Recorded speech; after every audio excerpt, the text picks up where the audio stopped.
Assalamualaikum warahmatullahi wabarakatuh. Halo teman-teman sekalian, kembali lagi di podcast Tiga Sisi ala Ali Official, dan hari ini saya spesial. Saya mendatangi sih, bukan kedatangan ya. Saya mendatangi atau pengen ngobrol-ngobrol sama sahabat saya. Beliau nantilah lebih dalamnya Maya kenalannya. Cuman beliau sekarang sudah atau sedang menjadi kaprodi di PG PAUD UPI Kampus Tasikmalaya. Saya memperkenalkan atau Pak Kaprodi yang memperkenalkan diri? Nanti lihat saja di bawah ya. Nanti namanya di sini. Ya, beliau Pak Dr. Gilar Gandana MPD.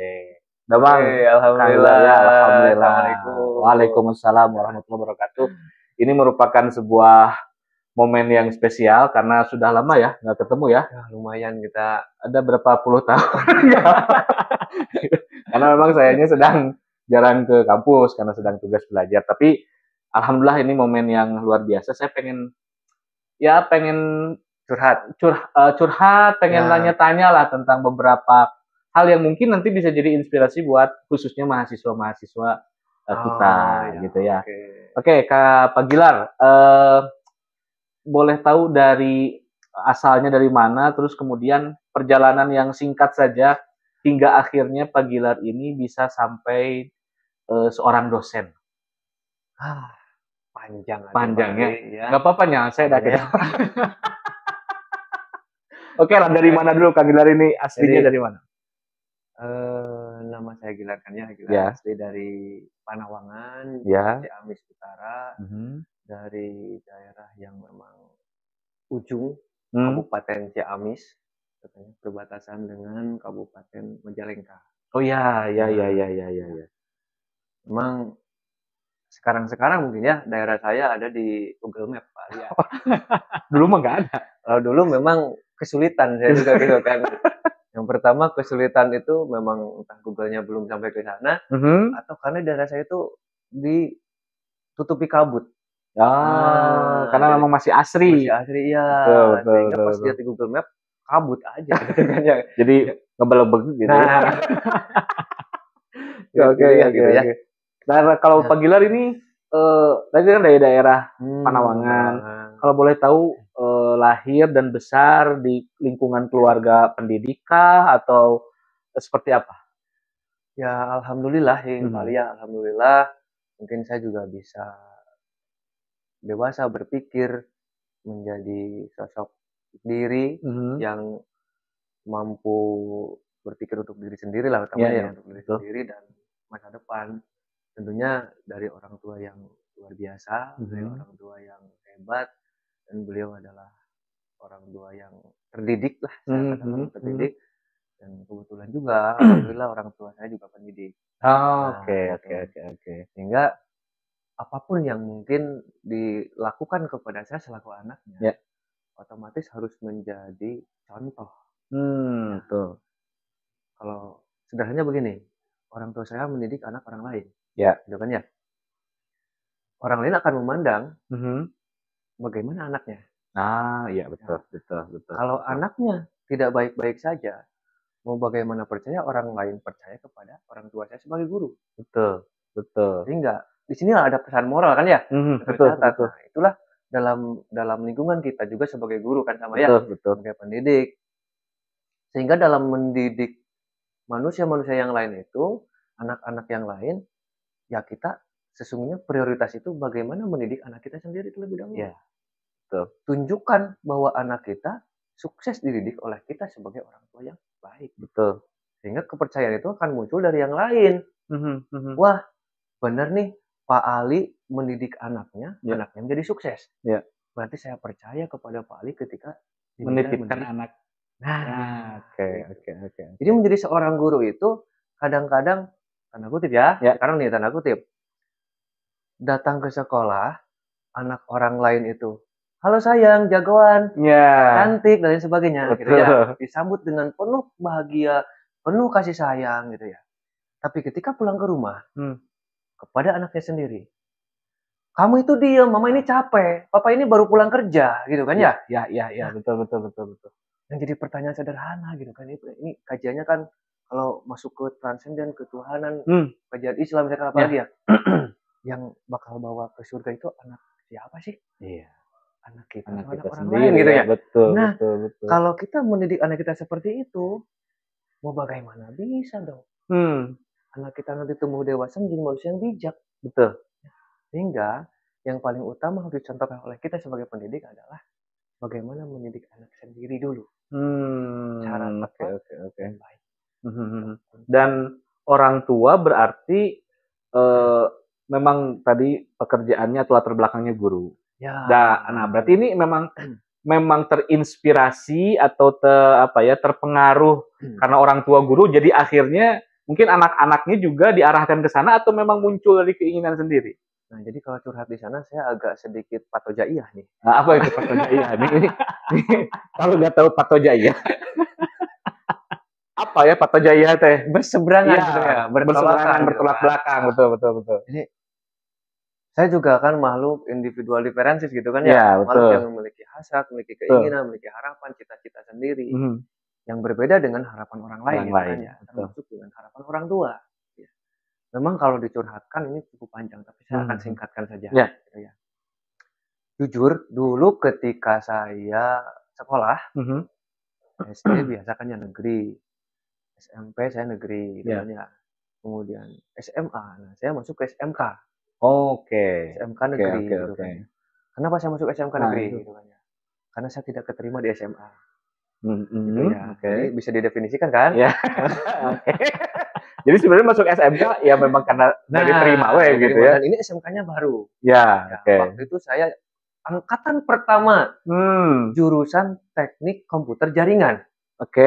Di salah satu SMK tersebut. Ya. Tapi bukan berarti menerima saya berarti menerima ala kadarnya juga gitu kan ya.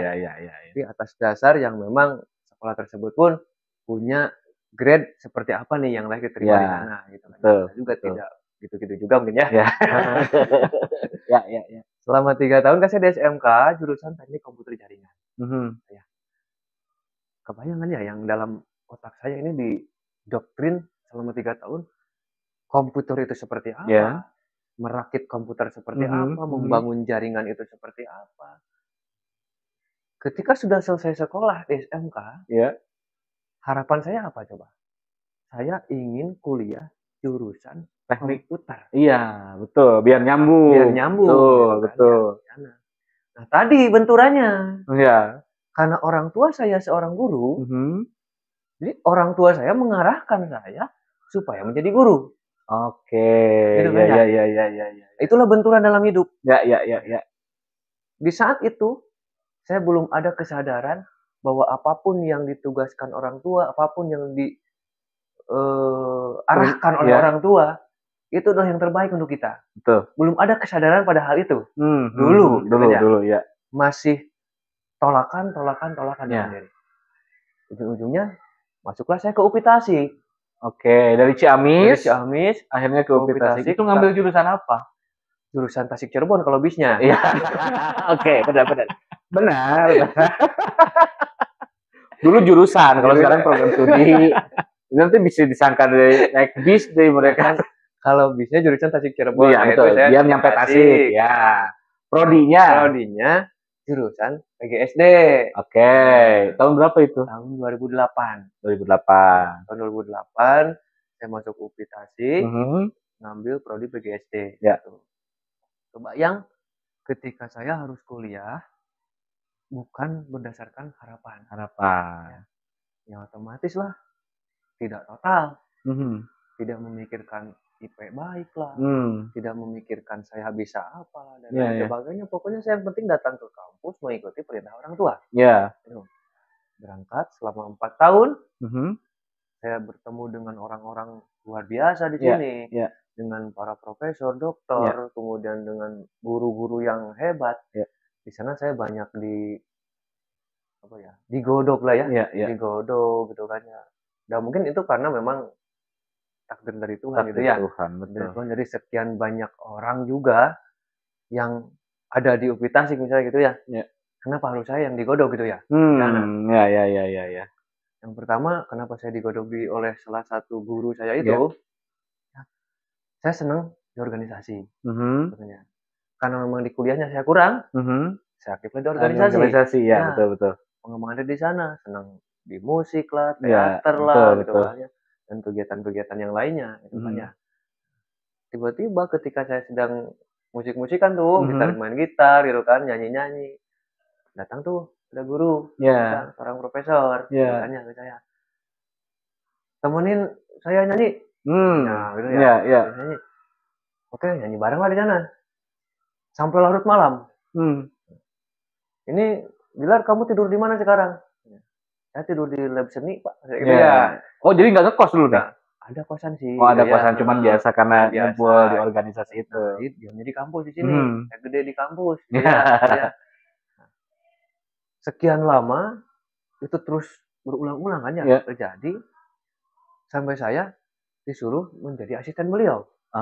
Ya dulu asdos ya ada ya. Betul. Asisten pribadinya. Oh, asisten pribadinya. Oke.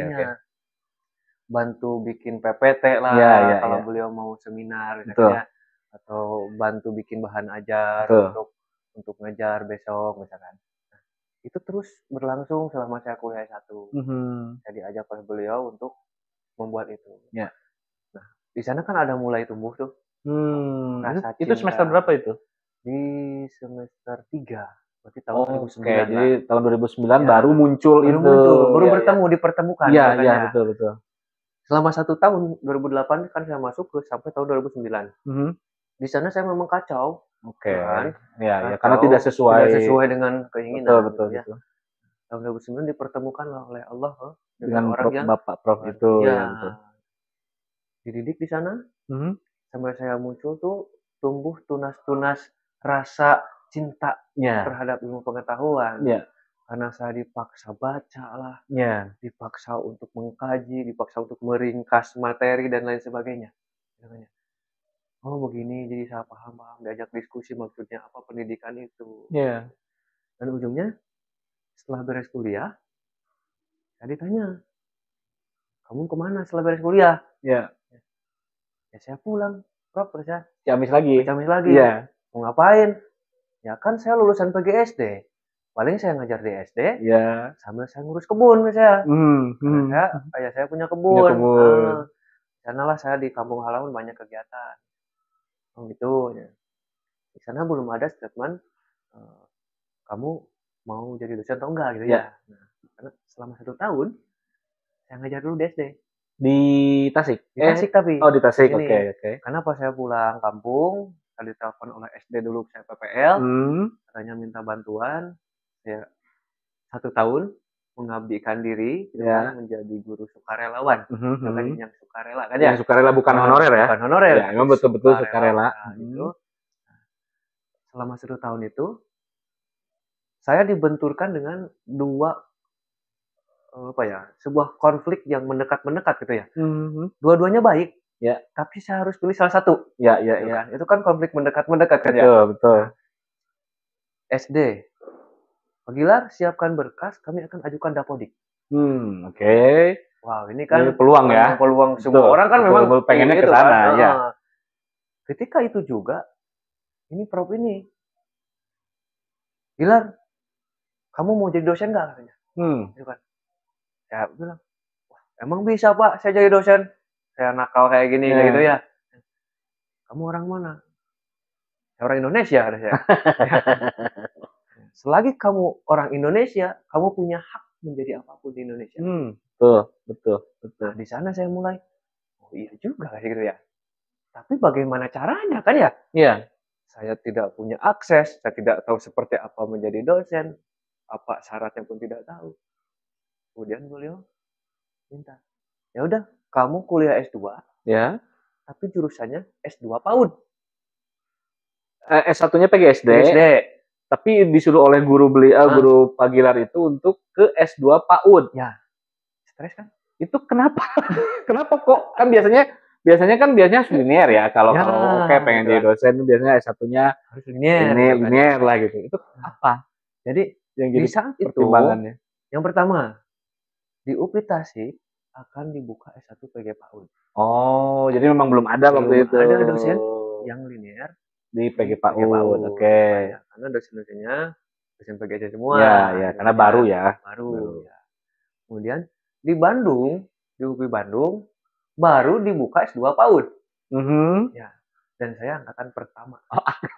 Sama lagi. SMK angkatan pertama. Ya, S2 angkatan pertama lagi. Ini sudah ya SMK komputer, S1 PGSD, S2 PAUD. Tahun berapa? Masuk 2015. Masuk 2015. Di UPI juga. Di UPI juga. Oh, tapi bukan UPI Tasik. Masuk 2013. Masuk 2013 S2 lulus itu. 2015. Lulus 2015. Nah, itu S2. Sempet nanya nggak, Prof? Maksudnya ini nggak apa bertentangan gitu. Saya S1-nya PGSD, S2-nya PG PAUD. Nanya mah enggak. Tapi konflik batin di sana. Oh, ada. Konflik batin ada. Ya. Ini gimana ceritanya gitu ya. Jadi saya ini mau ke mana arah tujuan hidup saya gitu ya. Iya. SMK komputer, S1 PGSD, S2 harus PAUD gitu kan ya. Tapi di sana saya mulai mengembalikan semuanya kan kepada ilahi kan ya. Ya Allah, jika memang ini takdir darimu, akan aku lakukan. Betul. Apapun yang terbaik gitu ya. Tapi jika memang engkau tidak mengizinkan, maka gagalkanlah ini, gitu kan ya. Saya satu kunci adalah bilang ke orang tua. Ya. Bilang ke orang tua, saya pulang. Karena zaman dulu kan handphone belum terlalu sekarang gitu kan. Hanya orang-orang tertentu yang punya HP gitu ya. Saya pulang, ngobrol. Pak, saya tawari gini-gini nih, Ma, saya tawari gini gitu ya. Orang tua, ya udah katanya, kamu kuliah aja S2. Kuliah S2-nya sih nggak jadi masalah. Ya. Yang jadi persoalan adalah keahlian saya teh di mana, gitu kan ya? Oke. Kesalahan saya apa keahlian saya teh? Kamu jangan dulu mikir ke sana, katanya. Kata orang tua tuh ya. Udah ikut saja alur. Di mana ada kesempatan, masuk. Karena kesempatan tidak akan datang dua kali. Betul. Oke lah, itulah benturan yang harus saya lakukan. Oke. Berangkatlah saya kuliah S2 ke Bandung. Sambil ngasisten beliau. Iya. Gitu kan. SD tadi saya tolak. Ya. Oke, enggak lah ya ini gitu. Jadi saya malunya luar biasa tuh, minta maafnya gitu ya. Maaf, saya nggak bisa menerima tawaran yang luar biasa itu. Saya seolah-olah jadi orang yang sok gitu kan ya di sana ya. Padahal bukan itu sih maksudnya ya. Betul. Karena tidak bisa juga kalau dua-duanya saya pilih. Betul. Jadi saya harus pilih salah satu. Saya pilihlah S2 kuliah sambil mengasisteni beliau kan, di PG PAUD karena sudah dibuka. Karena sudah di Tasik. Di Tasik ini ya. Tahun 2013 waktu itu di sini. Saya masih kuliah, saya sambil ngasisten di sini. 1 tahun saya kuliah, karena di sini belum ada yang relevan tentang kepaudan. Saya diminta ATM sama surat keterangan sedang kuliah S2 PAUD. Ya. Untuk apa? Ya gitu ya. Kita butuh katanya di sini. Butuh apa? Untuk penguatan bahwa di sini ada yang relevan. Oke. Ada dosen yang memang punya background itu. Ya, oke. Di saat itu kan mungkin dalam proses transisi tuh bahwa dosen wajib S2. Betul. Belum wajib harus S2 ya waktu itu, betul. Gitu ya. Oke lah. Jadi berikanlah syarat-syarat itu, saya kirimkan di sini berkas-berkas syarat-syarat apa yang namanya ya? Kelengkapannya lah gitu ya. Untuk melamar pekerjaan lah gitu ya. Gitu. Saya buat masuk ke sini. Dan 2014 bulan Januari saya dapat SK pegawai tidak tetap. Jadi sudah diterima lah begitu ya. Oke. Dosen honorer lah begitu. Bukan LB tapi ya? Bukan, tapi memang pegawai tidak tetap ya. Di sana alhamdulillah ya. Saya tidak perlu berbicara tentang penghasilan gitu ya. Karena sudah ada lumayan gitu ya. Dari sana mulailah saya serius mendalami. Kenapa serius? Karena tuntutan pekerjaan. Betul. Kerjaan menuntut saya untuk memahami, memaknai konsep pendidikan yang baik, yang benar, yang ideal, maka saya harus mengidealkan diri dong. Iya, memantaskan betul. Memantaskan diri. Masa saya jadi dosen kayaknya nggak bisa apa-apa. Iya, betul. Dari sanalah mulai belajar, baca buku semakin rajin gitu kan ya. Mau ini itu dan sebagainya gitu kan ya. Kuliah beres 2015. Betul. Itu kan. 2015 saya lulus, masih pegawai tidak tetap tuh Iya. di sini. Saya lagi asik tuh menikmati setelah lulus S2 ya. Iya. Di sini 15 16 saya nikah. Betul. Saya menikah karena harus ceritakan ya. Nah, nggak usah lah itu ya. Nanti itu mah di segmen lain. 2016 saya nikah karena tadi pas saya diangkat di sini jadi PTT, Ya. saya memaksakan diri untuk ngambil rumah karena pikir daripada saya bayar kosan gitu ya. Betul. Saya nyicil rumah aja lah, meskipun rumah sederhana gitu, rumah sangat sederhana, sisi solokan, sisi sawah dan lain sebagainya. Wah, segala di sisi ya pokoknya. Nah, itu. Saya beli rumah di daerah ini ya, gitu ya, di sana memang itu ujung Kabupaten Tasik, Kota Tasik ya. Kota dan Kabupaten Tasik. Betul. Tidak apa-apa lah. Kita 7 kilo dari kampus ya. Gitu kan, lumayan di sana. Sebelum nikah saya beli rumah dulu. Karena saya ingat kata-kata dari guru saya tadi. Apa kata beliau nih? Bahasa Sunda tapi. Ya. Jang hirup teh ulah eleh kumaha piit. Ya kan bingung. Nah, artinya Akang hidup itu jangan kalah sama burung pipit lah, mungkin begitulah kurang lebih artinya ya. Kenapa itu katanya? Kan, maksudnya apa Pak? Kayak gitu ya. Gini. Burung sebelum punya anak bikin sangkar dulu sayangnya. Betul. Iya, sarangnya dulu. Baru dia punya anak. Masa kamu manusia katanya? Iya. Mau bikin anak dulu baru bikin sangkar. Ya. Jadi jangan kalah sama burung. Nah, itu. Ya. Di sana lah motivasi saya kan. Ya udahlah saya beli rumah. Enggak apa-apa, pokoknya gimana nanti aja lah. Ya. Jagat Allah kan, jagat Allah. Iya, keduanya. Ya. Nah, nanti juga kalau Tuhan mengizinkan mesti diberikan jalan. Kalau tidak diizinkan kan tidak akan diberikan jalan. Kan, betul. Saya maju aja, berani. Jadi 2016 saya nikah. Betul. Sudah punya rumah. Punya rumah. 1 tahun saya baru menikah dengan istri saya. Kan belum dikaruniai anak tuh selama 2 tahun saya ya. Betul. 2017 saya diajak oleh teman untuk kuliah S3. Oke. Lar, kuliah S3 yuk katanya gitu. Jadi jaraknya dekat-dekat ya. Ya maksudnya artinya jedanya itu nggak terlalu jauh lama gitu. S1 ke S2 saya berhenti 1 tahun dulu. 1 tahun tuh kan. S2 ke S3 saya 2 tahun. 2 tahun ya. Itu kalau sekarang kan banyak yang postgraduate tuh cepet-cepet tuh. Iya. Kan ada yang fast track juga Betul. Kalau saya mah mungkin zamannya seperti itu ya. Betul. Nah, masuk kuliah S3, oke lah ayo kita cari mumpung masih santai. Ya. Belum punya anak juga gitu kan ya.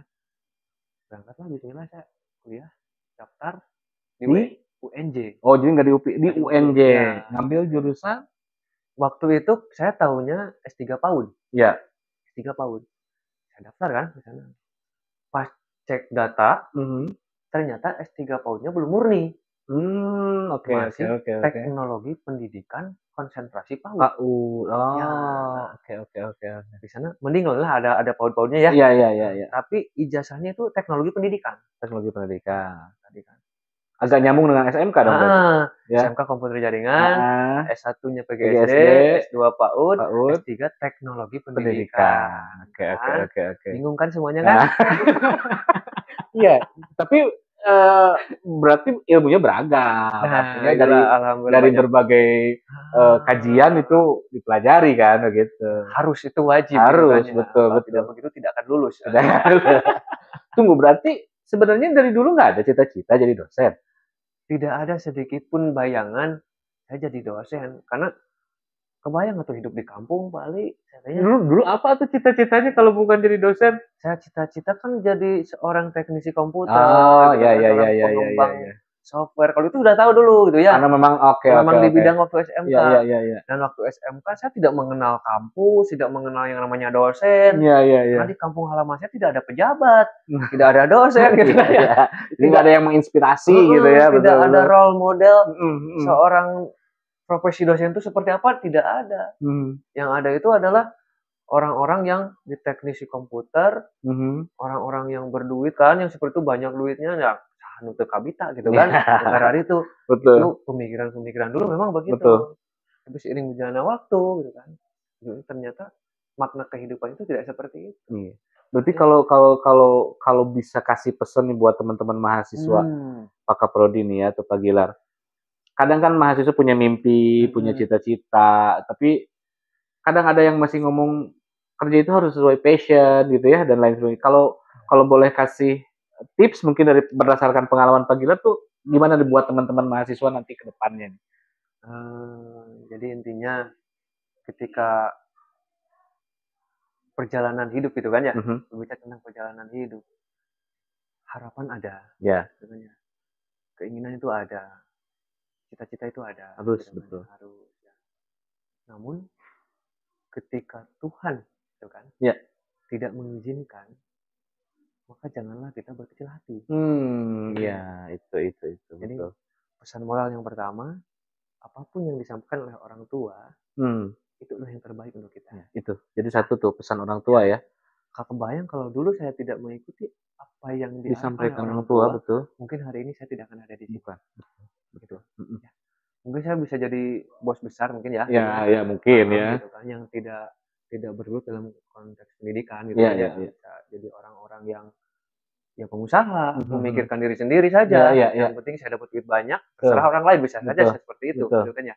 Tapi karena orang tua mengarahkan saya ke dunia pendidikan, meskipun passion tadi kan yang saya harapkan ada di sana, dan ujung-ujungnya ketika kita geluti S1 saya PGSD, S2 PAUD, S3 teknologi pendidikan konsentrasi PAUD, saya tetap bisa mengejawantahkan atau mengekspresikan jiwa terkait teknologi yang ingin saya kembangkan gitu kan ya. Dari SMK dulu saya jurusan komputer, pada akhirnya saya lakukan juga. Betul. Ketika saya kuliah S3, saya mengembangkan aplikasi Bunda TK. Apa itu aplikasi Bunda TK? Aplikasi Android Budaya Sunda Taman Kanak-kanak. Jadi akhirnya cita-cita ingin jadi pengembang aplikasi, pengembang di dunia teknologi itu terlaksana juga. Betul. Jalan dari Tuhannya memang harus liku-liku seperti ini dulu gitu ya. Betul. Sebetulnya bisa saja dulu saya juga mengembangkan itu dari dulu bisa. Tapi belum tentu bermakna sekarang. Gitu. Betul. Nah, karena orang tua dan Tuhan lah, Allah ya yang menunjukkan jalan harus liku-liku dulunya seperti ini. Dan pada akhirnya setitik bara api itu mungkin bisa menyinari, mudah-mudahan gitu ya. Betul. Setitik bara api itu bisa menyinari umat manusia yang lebih dari apa yang saya harapkan dulu. Betul. Jadi orang tua itu ya. Orang tua kuncinya orang tua. Kalau keinginan sendiri saja, ya kalau memang konsep dari awal sudah bagus, itu juga tidak ada salahnya. Tidak ada salahnya dicoba. Cuman harus jelas, matang tujuan hidup kita mau kemana dulu. Tuh, kalau seperti saya dulu, lulus SMK kan, kamu kuliah di mana? Saya mau jurusan komputer, mau di Universitas Komputer, misalkan gitu ya. Ditanya lagi, emang tujuan hidup kamu mau apa? Saya belum bisa jawab waktu itu. Betul. Kalau dulu saya sudah bisa jawab, mungkin orang tua pun akan mendengar gitu ya. Tapi berhubung saya dulu belum bisa jawab tujuan hidup kamu mau kemana, maka orang tua pun mengarahkan akhirnya begitu ya. Untuk menggapai sebuah tujuan butuh proses yang tidak sebercanda itu. Tidak sebercanda itu prosesnya. Betul. Buat sampai ada di titik yang mungkin semua orang pengen kayak Pak Gilar. Artinya nggak mudah. Di saat kita bilang saya tuh pengen kayak orang lain, di saat itu pula orang lain tuh pengen kayak kita. Iya nggak? Betul kan ya? Memang kalau orang-orang memandang kita, gitu kan ya, wow gitu kan, keren, luar biasa, dahsyat. Kemudian enak ya hidupnya gitu kan ya, enak ya hidupnya gitu kan.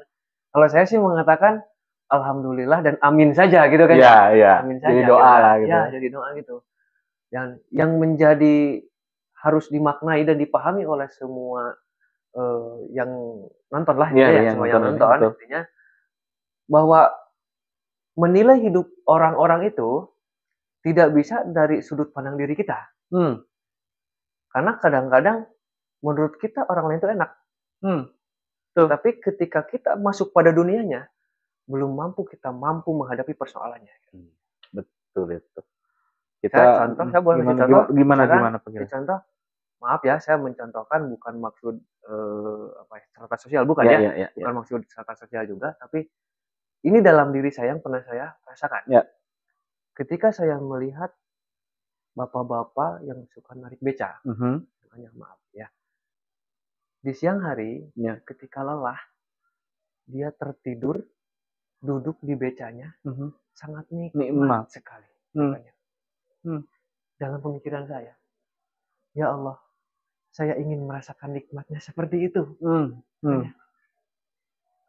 Tapi saya tidak bisa gitu kan, melakukan tidur siang di atas beca, nikmat, sambil menikmati angin sepoi-sepoi. Betul. Ingin sekali gitu ya, merasakan itu. Saya hanya melihat satu titik itu saja. Tapi saya tidak tahu ketika Tuhan menakdirkan, sok Gilar, kamu masuk mencoba menjadi hidup seperti itu, menghadapi masalahnya seperti apa, saya belum tentu sanggup. Betul. Begitupun orang lain menang saya, gitu kan ya. Ketika wah enak dan lain sebagainya, gitu kan ya. Sama halnya begitu juga. Betul. Jadi ada kalanya kita ini harus tabayun lah. Betul. Banyak silaturahmi, gitu kan ya. Bilang ngobrol, gitu kan, ayo kita diskusi bersama-sama. Biar tahu ya. Jadi teman-teman kalau ada yang masih bilang mau cari pekerjaan yang enak, seenak-enaknya kerja ya teman-teman. ya nggak akan bisa bikin kita benar-benar nggak ngapa-ngapain gitu. Artinya tetap aja ada tantangannya, ada godaannya, ada yang nggak suka, ada yang suka kan begitu ya. Memang itu itu mah lumrah lah. Fitrahnya memang seperti itu. Nah, oke. Pak Gilar, tadi lanjut ya setelah Pak Gilar ini sekarang berarti sudah dokter ya Pak Gilar. Alhamdulillah. Dan memang S3-nya juga di teknologi pendidikan yang konsentrasi PAUD. Nah, kira-kira sedikit saja Pak Gilar ini memandang, apalagi sekarang sudah dunia teknologi ya. Sekarang sudah semua digital, bahkan hidup kita ini mungkin hampir 70% itu lebih banyak hidup di dunia maya. Dibanding 30%-nya di dunia nyata gitu. Karena kita lebih sering berinteraksi di WhatsApp, Facebook, YouTube dan lain sebagainya. Nah, menurut Pak Gilar dalam kacamata akademisi gimana sih merespon teknologi atau kemajuan teknologi yang sekarang sedang sama-sama kita hadapi, khususnya dalam konteks mahasiswa sebagai sebagai calon penerus, sebagai calon pendidik, dan juga dalam konteks kepaudan. Mungkin satu hal ya dulu, saya kalau mau mendapatkan ilmu pengetahuan harus cari buku ya. Betul. Makanya ada istilah dulu, buku adalah jendela dunia. Betul. Nah, kalau sekarang udah berbeda. Bukan buku lagi yang menjadi jendela dunia, tapi dunia dalam genggamanmu. Karena udah kemajuan ini. HP. Betul. Oh, jadi iya sih semuanya di sini. Jadi dunia itu sekarang udah di sini semua. Itu. Betul. Kalau dulu saya mau tahu tentang bagaimana sejarah Amerika. Cari bukunya, baca ensiklopedianya. Kalau sekarang kan tidak perlu berangkat ke toko buku, di rumah sambil rebahan, sejarah Italia, sejarah Menara Eiffel. Oh gini ada, videonya ada, betul. Kalau orang-orang sekarang mengatakan tidak tahu terhadap segala sesuatu yang ditanyakan, itu keterlaluan. Karena sekarang udah mudah ya. Iya, betul. Jadi kalau ditanya bagaimana perkembangan ekonomi dunia di hari ini, tinggal buka perkembangan ekonomi dunia hari ini seperti apa. Tinggal buka kurs valuta asingnya bagaimana, indeks pendidikannya bagaimana, indeks ekonomi dunia seperti apa, gitu kan ya. Ada semuanya. Up to date gitu ya. Betul. Tidak perlu nyari-nyari ke mana-mana lagi gitu kan ya. Nah, yang menjadi harus ditanamkan dalam diri manusia di hari ini adalah mental. Mental. Karena digital itu bisa menjadi bom waktu untuk kita, bisa jadi menjadi pengharum masa depan dunia. Itu gimana tuh? Karena dalam kajian teknologi, komputer lah maksudnya, ada yang disebut dengan hardware, software, dan brainware. Betul. Hardware itu perangkat keras. Betul. Ya. Perangkat keras ini adalah wujud fisiknya. Ya. Ya. Ada software. Software adalah yang mengisi perangkat keras itu apa saja. Aplikasi, sistem. Sehingga dia bisa hidup. Ya. Itu. Brainware. Otak ya brain itu. Orang yang menggunakannya. Oke.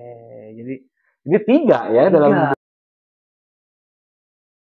software hardware. Bukan software hardware saja. Oke. Hardware-nya bagus, software-nya bagus.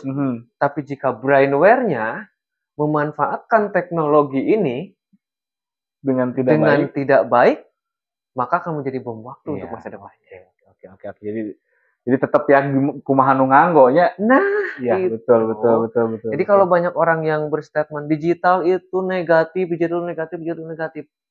Negatif itu jika manusianya memanfaatkan pada hal yang negatif. Betul. Hardware-nya, gitu kan? Hardware-nya saja. Ini smartphone. Ya. Hardware. Saya kasih anak. Nah, ini smartphone. Ya. Tapi mati. Anak saya waktu kecil, dia mainin, gitu kan? Nggak dihidupin kan? Halo, belajar bicara dan sebagainya. Oke, dipakai latihan urutan bawang.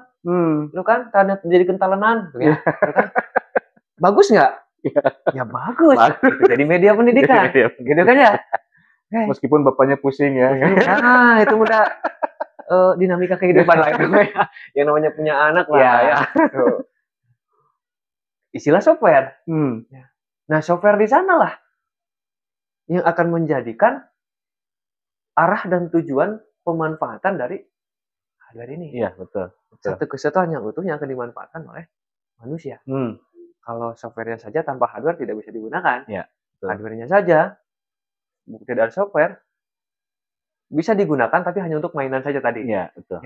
Tapi kalau untuk fungsi secara real, komunikasi tidak bisa. Harus betul. Harus gabung. Itulah yang menjadi dualisme tadi. Ada yang mengatakan negatif, ada yang mengatakan positif gitu kan. Kenapa ada dua pandangan seperti ini? Mengatakan negatif, oke, jika manusia memanfaatkan hal-hal yang negatifnya.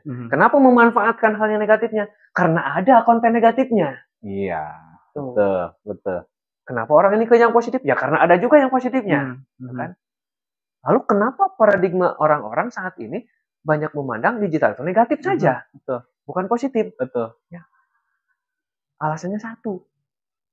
Karena orang yang menjudge bahwa digital itu negatif, mereka hanya omong doang. Kenapa omong doang? Hanya komentar digital negatif. Tapi mereka tidak pernah posting status positif, tidak pernah posting konten media sosial yang positif. Konten video positif di suatu platform misalkan, atau memanfaatkan dalam kegiatan yang positif dalam kegiatan pembelajaran. Mereka hanya ngomongnya negatif, tapi tidak melakukan. Iya, betul. Tapi orang-orang yang membuat konten negatif, mereka tidak banyak omong. Iya, betul. Bikin ya. Mereka bikin. Yang penting gua dapat cuan. Betul. Gitu kan? Karena mereka kan pemikirannya itu. Iya. Terserah masa depan Indonesia, masa depan bangsa mau hancur, yang penting gua dapat cuan, gitu kan ya. Itu konten-konten yang negatif. Kan begitu. Tapi orang-orang yang memandang itu negatif, mereka hanya ngomong doang. Tidak melawan dengan konten-konten yang positif. Jadi kuncinya mulai saat ini tidak perlu banyak bicara.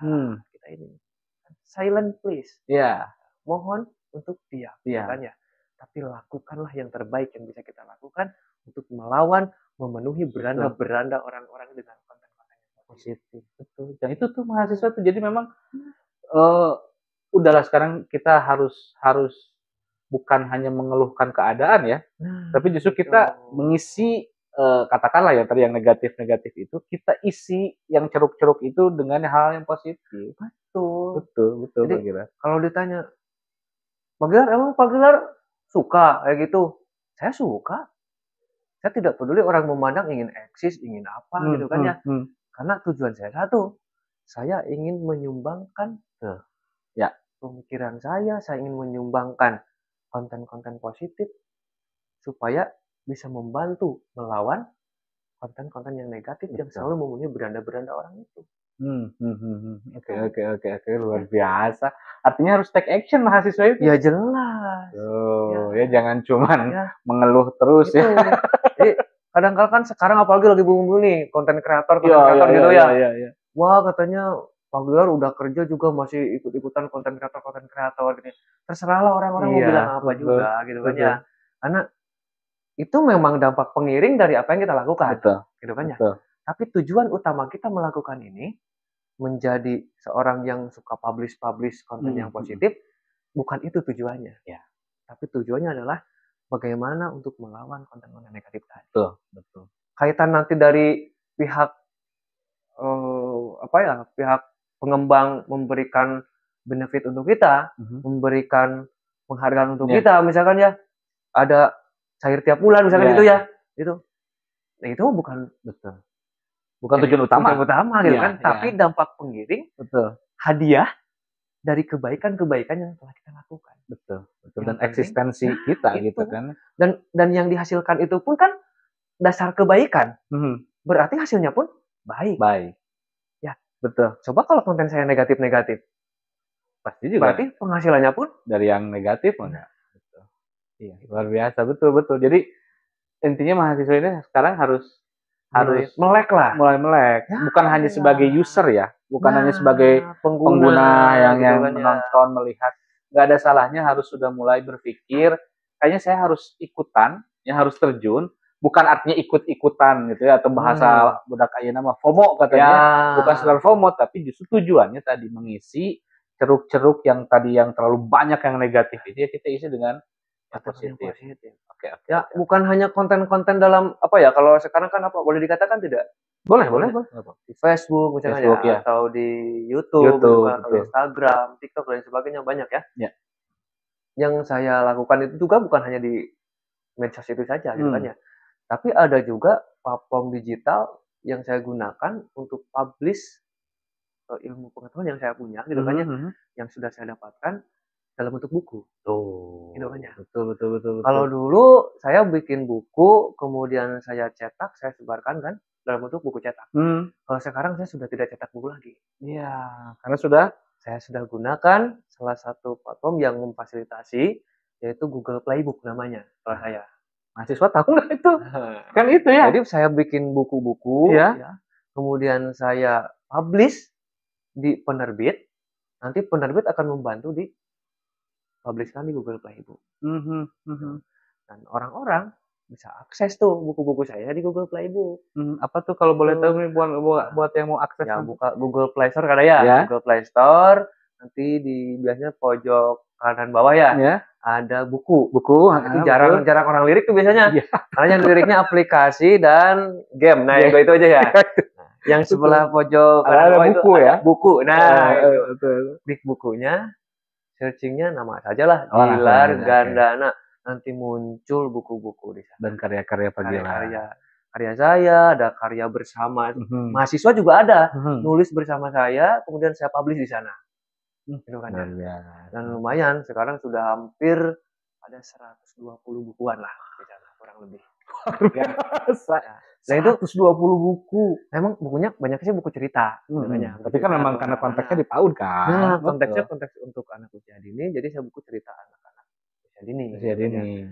Tujuannya untuk apa itu? Misalkan gitu ya. Untuk apa? Saya ingin membuka wawasan yang tadi. Bahwa pendidikan itu bukan hanya dalam lingkungan formal. Betul. Tapi juga memfasilitasi orang tua di rumah. Ketika memanfaatkan handphone, apalagi natif digital. Anak-anak sekarang kalau lepas dari HP dia tantrum. Betul. Makanya HP-nya harus diisi dengan konten apa nih? Saya berikan solusi kepada orang tua, kepada bunda-bunda, kepada yanda-yanda yang lainnya gitu kan ya. Silakan buka Google Playbook-nya. Kemudian di sana ada buku-buku cerita anak-anak. Download buku-buku cerita itu dan nanti anak-anak pun akan senang melihat gambar-gambarnya dan orang tua menceritakan. Luar biasa itu. Jadi betul ya teman-teman. Jadi teknologi mah ada alat ya. Alat ini. Udah kita yang akan memanfaatkan brainware-nya. Betul.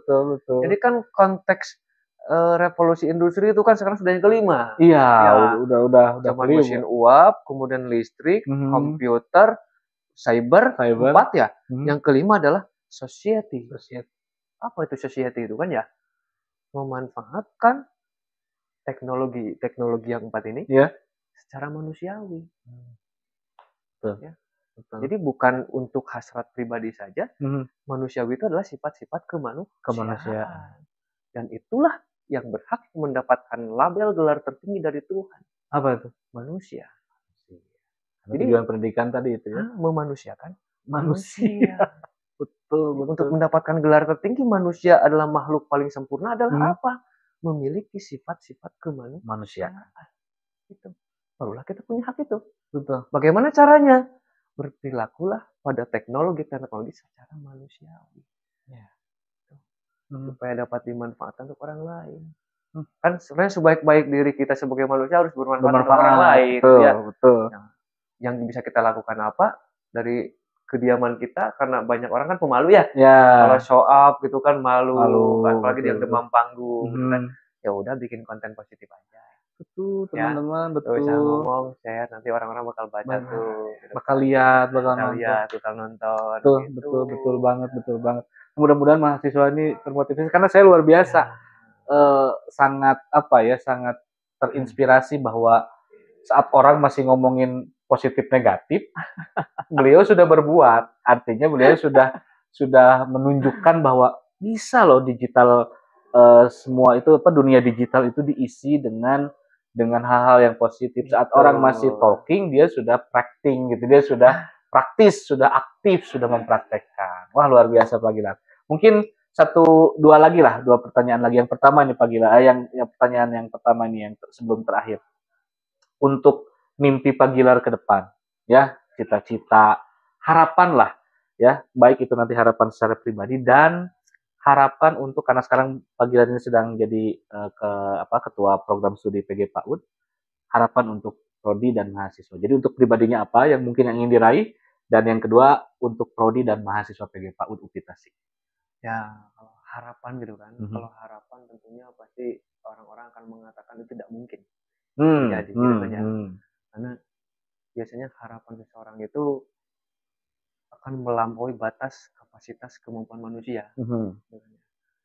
Harapan yang pertama adalah mahasiswa lulusan S1 PG PAUD, mereka tetap menjadi manusia yang selayaknya dan tetap rendah hati ketika menjadi manusia yang sukses. Manusia selayaknya? Manusia yang rendah hati ketika mereka sukses. Oh, manusia yang rendah hati ketika mereka sukses. Ya. Kenapa arahnya ke sini? Orang-orang berbondong-bondong arahnya ke dunia pekerjaan, mendapatkan gaji dan lain sebagainya. Karena pendidikan itu membangun manusia. Pekerjaan dan gaji itu adalah dampak pengiring dari sifat kemanusiaan kita. Oke. Jika kita sudah baik, kontak sosial sudah baik, penghargaan dari yang lain juga bukan dari ujung dasi kita, bukan dari ujung sepatu kita, tapi penghargaan itu dari ujung hati nurani kita. Sehingga orang-orang pun akan mempercayai kita dan reward ini akan mengikuti. Pekerjaan, gaji yang ideal, kepercayaan orang lain untuk dapat proyek yang besar, itu pun akan datang sendiri. Tidak perlu kita cari-cari. Dan apalagi yang diharapkan oleh kita. Iya. Karena tujuan pendidikan itu bukan untuk menjadi manusia bekerja. Kan ya? Betul. Kami tidak membangun robot biar dia kerja gitu ya. Kami kerja dan kami tidak membangun manusia-manusia yang nantinya akan bekerja di dalam sebuah sistem yang mengharuskan mereka seperti robot tadi gitu kan ya. Ini kerja A, B, C, dia rutinitas begitu saja gitu kan terus. Ya. Dan ujung-ujungnya mereka akan sakit. Kenapa sakit? Karena jiwanya tidak terekspresikan. Iya. Kenapa ada titik jenuh gitu kan ketika bekerja? Karena jiwanya tidak terekspresikan. Jadi ketika mereka itu bekerja harus berdasarkan hasrat diri. Diekspresikanlah jiwa kemanusiaannya. Betul. Jiwa kemanusiaannya apa tadi? Manusia yang rendah hati. Gitu kan? Memberikan kasih sayang kepada orang lain supaya orang lain nyaman dengan kita. Gitu kan? Dan itulah yang jadi titik kunci. Lulus kuliah S1 PG PAUD menjadi manusia yang sukses dan tetap menjadi manusia yang rendah hati. Menjadi manusia yang sukses dan tetap menjadi manusia yang rendah hati. Kalau untuk prodinya sendiri, untuk di tahun-tahun ini alhamdulillah kita sudah mulai bergerak di tingkat Asia Tenggara lah. Ya, Asia Sudah Tenggara ya. mulai Ya, internasionalisasi ya. ya sudah mulai internasionalisasi, kita sudah ke beberapa negara kita soal gitu ya, bergabung, dan insya Allah bulan depan, bulan Oktober, kita akan kedatangan tamu dari Malaysia di sini ya. Dari untuk menjadi dosen tamu, melaksanakan hubungan internasional dan sebagainya gitu kan ya. Dan mudah-mudahan kedepannya untuk prodi PG PAUD ini dan untuk semuanya tim gitu kan, tim hebat, ini bukan oleh saya pribadi karena saya hanya sebagai saja di sini, dan yang bergerak dan bekerja untuk prodi itu adalah tim hebat gitu kan, bukannya sendiri. Untuk kedepannya saya harap prodi PG PAUD bisa menjadi prodi yang dapat dicontoh oleh lembaga-lembaga pendidikan di dunia. Amin. Dengan hal apa? Hal yang nyelenehnya. Tapi positif. Ya, positif. Nyelenehnya seperti apa? Hal yang tidak pernah orang lain pikirkan, tapi kita mampu untuk menunjukkannya. Luar biasa. Itu mimpi besarnya ya. Itu. Jadi beliau leadernya, dan kita juga anak buah nih, katakanlah anak buah ya, bukan anak buah lah, tim lah gitu ya. Anggota ini kan tetap gimana leadernya. Nah, berarti kalau mimpi leadernya sudah sebesar itu, mimpi leadernya sudah sebaik itu, maka insya Allah tim juga yang di bawahnya nih akan support 100%. Dan mudah-mudahan mimpi itu terwujud. Amin. Dan satu lagi Pak Gilar, ini pertanyaan dari mahasiswa nih. Saya kemarin buka pertanyaan gitu ya. Saya mau wawancara. Kenapa nggak di kelas aja karena gitu ya? Biasa. Mahasiswa itu kalau di kelas tiba-tiba kalau disuruh nanya hilang pertanyaan. Oh gitu. Iya, tapi baru keluar kelas baru mereka begini. Aku teteh mau nanya ini. Nah, biasanya begitu. Oke. Oke ya, ini nih. Tapi ini dari nggak usah disebut lah ya namanya ya. Tapi ini Pak Ali, kalau saya bisa jawab akan jawab. Ya, kalau iya pasti. Bisa akan jadi PR kan ya? PR lah, betul. Tapi ini boleh ditanyakan sama ahlinya, ya.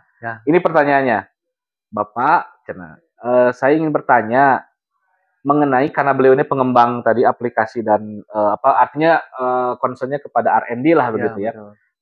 Saya ingin tahu mengenai metode R&D yang selalu atau suka digunakan sebagai metode pada media pengembangan. Nah, yang bersangkutan tuh Mas ini pengen tahu nih apa saja resikonya, gitu ya, mungkin dalam mengambil metode R&D, dan apakah bagus menggunakan metode R&D itu untuk mengembangkan media?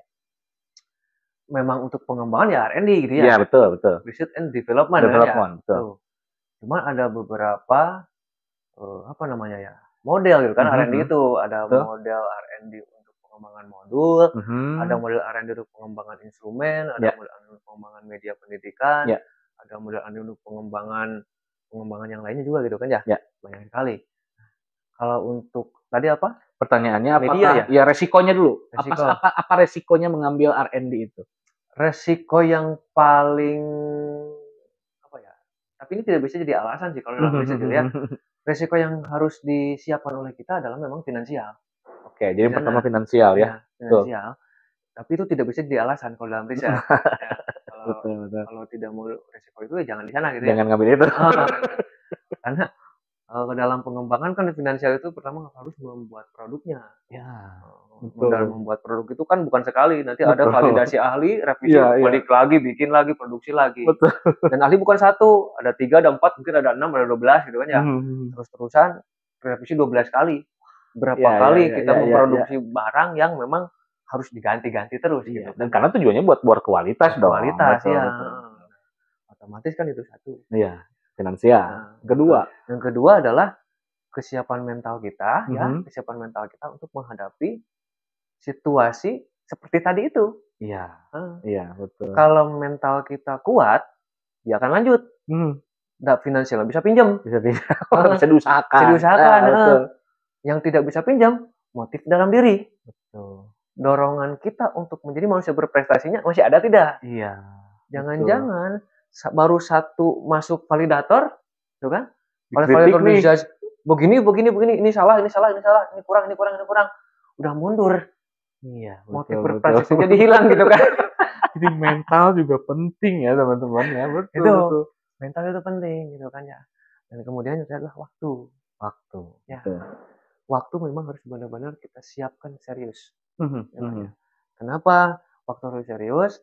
Kalau memang kita keterbatasan finansial misalkan ya, yang harusnya kita, karena kalau ke validator kan harus kasih ongkos gitu kan, betul. menghargai waktunya, menghargai Betul. tenaganya juga gitu kan ya. Nah, kalau ke validator kita datang dengan budget minim, gitu kan, otomatis kita menyesuaikan waktu sesuai waktunya. Betul. Gitu kan. Kecuali kalau budget kita kuat. Kalau budget kita kuat, biasanya kita atur waktu Untuk ketemu. kita kontrak gitu kan ya. Betul. Kita 12 validator, kita kontrak yang 12 orang ini tanggal sekian, jam sekian di hotel mana, misalkan Iya, gitu ya. Iya. Udah, kalian itu waktu bisa cepat kalau gitu. Iya. Tapi kan rata-rata Lagi mahasiswa satu gitu ya. Iya. Ya kalau kita mungkin bisa gitu kan ya. Bisa lah, kita bisa usahain lah gitu ya. Kalau mahasiswa satu kan rata-rata Iya. budgetnya minim, kemudian bagaimana harus mengikuti waktu dari Validator. Otomatis kan waktu terus disesuaikan tuh. Betul. Kemudian selain waktu juga yang harus kuat di dalam diri adalah pemahaman terkait konten yang dibuatnya. Pemahaman terkait kontennya ya. Bukan hanya ingin membuat sebuah media, tapi kita sebagai pengembangnya tahu apa tentang media itu. Betul. Jangan latah kita melihat orang lain bikin ini ikutan, orang lain bikin ini ikutan gitu kan ya. Nah itu mah nggak ada dalam kajian karir kan ya. Kalau kajian karir mah harus memaknai apa yang kita cintai kan ya. Betul. Kalau tadi batur, ninggal dagang sorabi, dagang sorabi terpayu, ikut sorabi gitu kan ya. Betul. Lagi dagang sorabi, lihat tukang gorengan payu, pindah gitu kan ya. Jadi seorang ahli bukan begitu. Tapi harus satu saja digeluti, kan?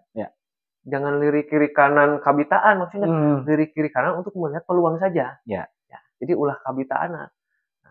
Tadi pengetahuan kita tentang media yang dikembangkan itu sejauh mana harus sudah punya juga ya basic. Makanya khusus kalau untuk mahasiswa satu, mahasiswa satu jangan malas baca buku. Kuncinya jangan malas baca buku. Betul. Ya kalau kita seorang ilmuwan dapat ilmu dari mana lagi kalau bukan dari buku, gitu kan? Nah, mungkin orang tuh laduni gitu ya. Kita dapat pengetahuan tentang alat permainan edukatif gitu kan dari hasil tidur. Nggak ada kan? Mau tidur dulu, mudah-mudahan nanti dapat ilapat ya Allah tentang pengetahuan APE gitu ya. Alat permainan edukatif nggak ada gitu kan? Saya yang menggeluti alat permainan edukatif, teknologi pendidikan, nggak ada ilmu hasil tidur gitu kan ya? Semuanya hasil baca. Baca buku. Kalau misalkan ada hal yang kurang dipahami, bertanya pada guru. Sama pembimbing gitu kan ya. Jangan asal tahu juga, jangan asal nyari-nyari juga. Karena ketika kita itu namanya kan kalau ingin tahu itu namanya berfilsafat. Sebenarnya berfilsafat itu. Kalau kita ingin tahu, kemudian tidak bertanya, maka akan tersesat. Nah, makanya kalau berfilsafat, tidak ada gurunya, maka dia akan tersesat. Itu. Nah, itu sederhananya begitu. Betul. Dalam filsafat ya. Kalau kita ingin tahu sesuatu, ingin mengembangkan sesuatu dalam produk kajian kita, tapi ada yang kita tidak tahu, gitu kan ya. Jangan sok tahu. Tanyakan pada ahlinya supaya tidak tersesat dan produknya tidak menyesatkan orang yang menggunakan. Apalagi karena nanti tujuannya itu kan mengembangkan media yang sudah ada, sebenarnya begitu ya. Karena kalau untuk bikin media yang sangat baru sekali kan sangat sulit ya sebenarnya. Betul kan. Jadi rata-rata kebanyakan kalau pengembangan itu kan sebenarnya modelnya sudah ada dulu nih. Baru diinovasi oleh kita. Kekinian lah. Jadi kekinian. Nah, seperti itu ya, teman-teman. Ada lagi mungkin atau cukup resikonya? Kalau resiko sih sebetulnya itu sih yang paling utama. Tapi tips dalam R&D itu kalau untuk pengembangan itu jangan berani-berani dulu gitu ya. Kalau kita belum kuat ilmu kajian kita, jangan berani-berani untuk tadi membuat baru. Betul. Jangan membuat baru. Tapi kita cari produk yang manual. Misalkan contoh ya, produk yang manualnya seperti apa? Kita lakukan digitalisasi. Nah, itu kan hal yang dikembangkannya gitu kan ya, menjadi produk digital. Alat permainan edukatif ini manual nih. Tapi di saat ini dibutuhkan teknologi digital. Maka kembangkanlah menjadi digital. Kenapa tidak? Yang sudah apa contohnya? Ludo. Sudah ada digitalnya. Betul. Monopoli sudah ada digitalnya juga. Ular tangga ada juga digitalnya. Ya tinggal kita berani saja gitu kan ya. Catur sudah ada di citanya juga kan ya. Betul. Itulah yang harus kita lakukan. Jadi jangan ingin dari awal, kecuali kalau memang kekuatan keilmuan kita sudah mumpuni, sudah kuat. Ya kalau kata profesor mah gini nih, kita harus kuat sabuk pengamannya dulu katanya. Baru silakan membuat. Kalau sabuk pengamannya belum kuat, maka jangan berani bikin. Ya, kembangkan dulu aja yang ada. Gitu. Oke, seperti itu. Ini buat yang nggak usah saya sebut namanya, tapi kurang lebih pertanyaannya sudah terjawab dan sudah cukup komprehensif. Tapi mungkin nanti kalau ingin lebih mendalam bisa nanti temui Pak Dr. Gilar Gandana ya, karena beliau memang ahlinya dalam metode pengembangan atau R&D. Terakhir, Pak Gilar, saya selalu dan mahasiswa PG PAUD mengenal satu slogan dari Pak Gilar, yaitu jangan lupa jangan lupa bahagia ya. Itu slogan ciri khasnya beliau. Ciri khas ya. Jadi hampir dosen, mahasiswa kita ini tahu banget kalau Pak Gilar menutup workshop, menutup seminar, bahkan menutup kuliah itu selalu ada slogan teriakan jangan saya bahagia hari ini. Aku bahagia hari ini dan Indonesia membutuhkanmu. Mungkin sambil menutup, mungkin nanti dikasih slogan itu buat teman-teman. Mungkin yang tadi mudah-mudahan bisa dimaknai ya. Amin. Luar biasa. Tidak menyinggung apa yang tadi disampaikan intinya gitu ya. Insyaallah Mudah-mudahan itu bisa bermanfaat. Saya ucapkan terima kasih atas senyum dari semuanya, dari para penonton, dari para pejuang tangguh gitu kan, untuk masa depan dunia ya. Karena kita bukan hanya sebagai warga negara Indonesia sekarang, betul. Tapi saat ini kita adalah warga dunia. Betul. Saya ucapkan terima kasih tentunya yang sebesar-besarnya atas senyum dari semuanya, atas kebahagiaan dari semuanya, atas partisipasi dari semuanya. Mudah-mudahan apa yang telah kita diskusikan tadi bersama-sama dapat bermanfaat, dapat bermakna untuk kita semua. Nah, sebelum saya akhiri, seperti biasa, saya ingin titip salam dulu untuk orang-orang terdekat di hati semuanya. Sampaikan kepada mereka salam sayang, salam cinta, dan salam hormat saya kepada mereka. Gitu kan ya. Dan seperti biasa ya. Sebelum kita akhiri, mari bersama-sama kita teriakan, aku bahagia hari ini. Terima kasih banyak Pak Dr. Gilar Gandana. Waktunya memang tidak terasa. Pengennya terus ngobrol-ngobrol, tapi karena beliau juga punya kesibukan, apalagi ada agenda lain. Tapi saya rasa isi dari obrolan kita, podcast kita hari ini sangat bermakna, dan mudah-mudahan buat teman-teman yang menyimak, yang menonton dari awal sampai akhir juga mendapatkan makna yang bermanfaat, makna yang luar biasa, khususnya juga untuk saya sendiri. Terima kasih banyak Pak Dr. Gilar Gandana, mudah-mudahan sehat selalu, dilancarkan semua kegiatannya, karirnya juga makin sukses. Amin. Dan mudah-mudahan kita bisa ketemu lagi di podcast-podcast yang lain. Terima kasih banyak. Saya tutup. Sebelum tutup. Sebelum tutup. Boleh. Sebelum tutup, kita doakan bersama-sama semoga Pak Nur Ali segera selesai kuliah doktornya. Amin. Sekarang mah tutup boleh. Amin. Terima kasih banyak. Aminin ya penonton. Amin, mudah-mudahan. Amin. Terima kasih banyak Pak Dokter. Sekali lagi, terima kasih juga teman-teman semua. Saya tutup. Assalamualaikum warahmatullahi wabarakatuh. Waalaikumsalam warahmatullahi wabarakatuh.